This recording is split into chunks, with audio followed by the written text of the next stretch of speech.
नमस्ते। यदि आप हमारे चैनल पर पहली बार आए हैं तो चैनल को सब्सक्राइब करना ना भूलें।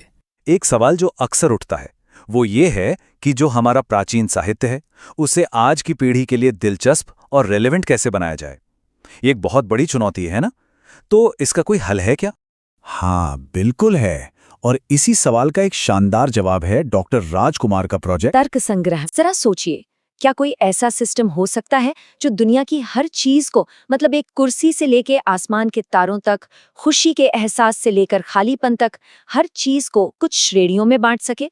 17वीं सदी के भारत में एक दार्शनिक ने ठीक यही करने की कोशिश की थी। तो चलिए आज इसी प्राचीन नक्शे को समझने की कोशिश करते हैं। ये सवाल सुनने में जितना आसान लगता है उतना है नहीं, है ना?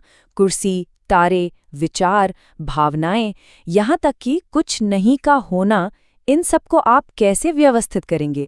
कहाँ से शुरू करेंगे? वैसे ये सवाल कोई नया नहीं है।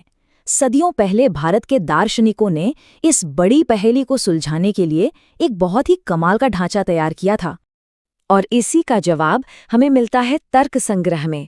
ये 17वीं सदी के एक विद्वान अन्नम भट्ट का लिखा एक ग्रंथ है जिसका लक्ष्य बहुत बड़ा था, पूरी असलियत, पूरी रियलिटी का एक नक्शा तैयार करना। देखिए, ये सिर्फ एक लिस्ट नहीं है। तर्क संग्रह असल में न्याय और वैशेषिक दर्शन को समझने का एक दरवाजा है। ये वो विचारधाराएं हैं जो तर्क और वास्तविकता की प्रकृति पर ध्यान देती हैं। कह सकते हैं कि ये प्राचीन भारत का अपना एक तरह का फिजिक्स था। तो सबसे जरूरी बात ये थी कि इसका मकसद सिर्फ किताबी ज्ञान नहीं था। इस सिस्टम के हिसाब से जब कोई इंसान वास्तविकता को उसके असली रूप में समझ लेता है तो वो जीवन और मृत्यु के चक्र से आज़ाद हो जाता है, उसे मोक्ष मिल जाता है। ज्ञान का यही सबसे बड़ा लक्ष्य था। तो आज हम क्या क्या देखने वाले हैं? हम मिलकर वास्तविकता के इस नक्शे को देखेंगे, इसकी 7 खास श्रेणियों को समझेंगे, द्रव्य, गुण और कर्म जैसी ठोस चीजों से आगे बढ़कर अमूर्त विचारों तक जाएंगे, और हाँ, कुछ नहीं या अभाव की शक्ति को भी जानेंगे। इस पूरे सिस्टम की जो नींव है ना, वो 7 श्रेणियों पर टिकी है। इन्हें पदार्थ कहा जाता है। ये वो मूल डिब्बे हैं जिनमें दुनिया की हर चीज को रखा जा सकता है। इस पूरे सिस्टम का आधार है ये नंबर 7। सिर्फ 7 मौलिक श्रेणियां जो असलियत को समझने का पूरा ढांचा तैयार करती हैं। तो ये है वो 7 पदार्थ: द्रव्य, गुण, कर्म, सामान्य, विशेष, समवाय और अभाव। सुनने में शायद मुश्किल लगे, पर इनके पीछे के आइडियाज बहुत सरल हैं। चलिए एक एक करके इन्हें समझते हैं। शुरुआत करते हैं उन 3 श्रेणियों से जिन्हें हम अपनी रोजमर्रा की जिंदगी में देख सकते हैं, महसूस कर सकते हैं। ये हमारी भौतिक दुनिया की बुनियाद हैं। सबसे पहले है द्रव्य। अब ये द्रव्य क्या है? समझिए, ये किसी भी चीज का वो मूल तत्व है जिसके ऊपर गुण और क्रियाएं टिकती हैं। और इसके भी 9 प्रकार बताए गए हैं, जिनमें सिर्फ पृथ्वी, जल, अग्नि, वायु जैसे तत्व ही नहीं, बल्कि समय, दिशा और यहाँ तक कि आत्मा भी शामिल है। अगला है गुण। ये तो बहुत सीधा है। ये किसी द्रव्य की खासियतें होती हैं। तर्क संग्रह में ऐसे 24 गुणों की लिस्ट है, जैसे कि रंग, स्वाद, गंध, स्पर्श।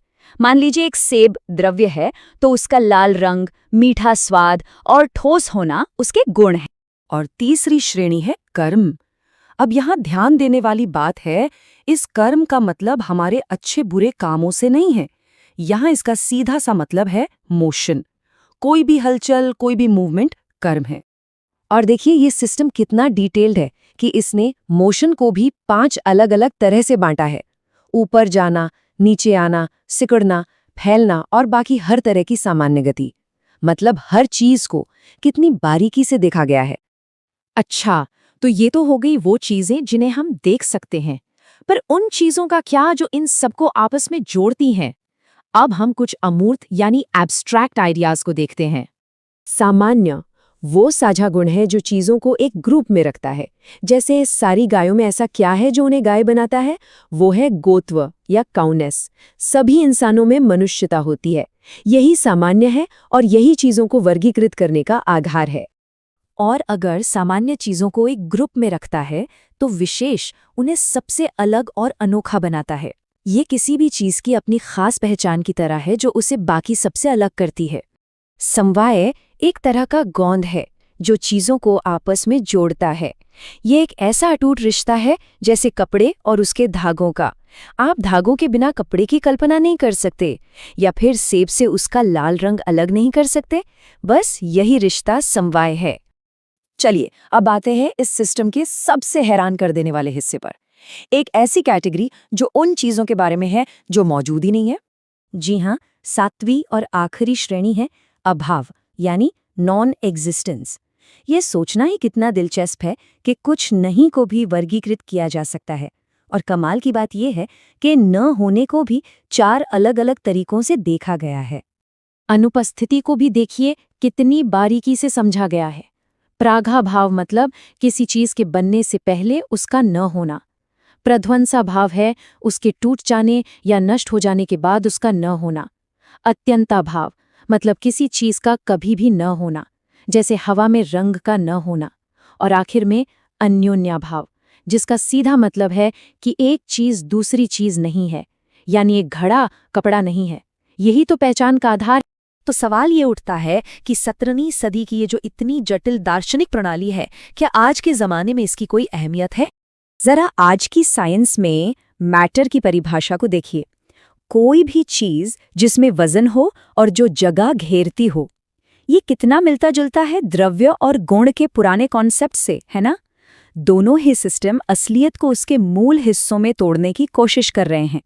इससे पता चलता है कि सच को समझने की ये कोशिश कितनी यूनिवर्सल है।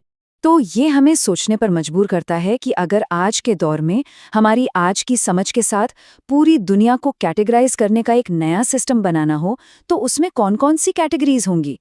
क्या उसमें द्रव्य और ऊर्जा होंगी? चेतना या सूचना के बारे में क्या?